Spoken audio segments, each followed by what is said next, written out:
Senate U.S. ambassadors nominations. That's happening live.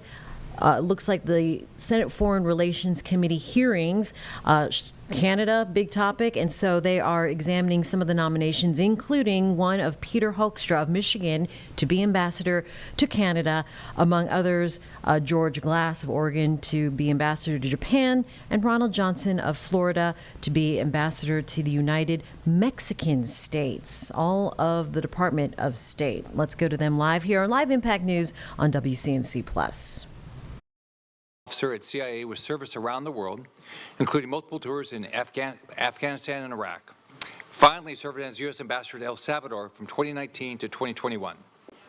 Although his service to our nation has required him to frequently be away, Ron has been proud to call the great state of Florida his home for over 20 years. During Ron's service in El Salvador, he helped reduce illegal immigration to the U.S. by 80%. He worked with El Salvador's leadership to produce one of our best partnerships in the Western Hemisphere. As he was nearing the end of his appointment, El Salvador was consistently reporting the lowest number of violent crimes in history, and economic growth in the country has been improving.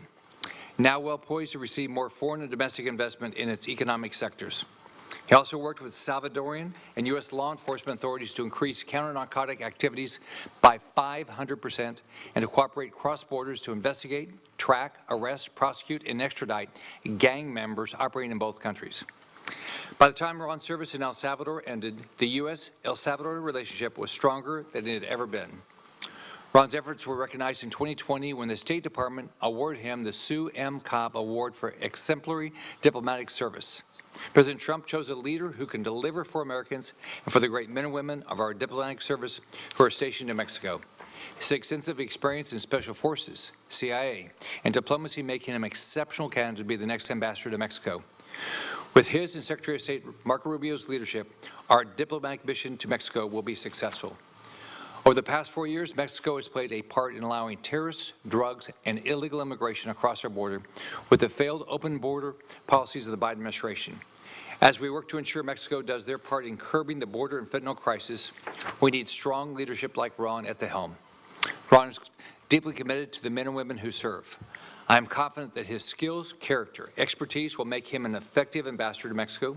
I look forward to hearing from him today on his vision for U.S.-Mexico relations, how he plans to combat illegal immigration and advance President Trump's agenda. Working with President Trump and Secretary Rubio, I'm confident he will help restore peace through strength and stand for America's best interests. You have my full support, and I urge my colleagues to advance your nomination quickly. Thank you, Mr. Chairman. Thank you, Senator Scott. We appreciate those glowing words. We're now going to hear from each of the three nominees, and then we'll follow it up with a series of questions by the senators. I'd ask you to keep your remarks to about 5 minutes. If you want to put more in the record, obviously you are more than welcome to do that.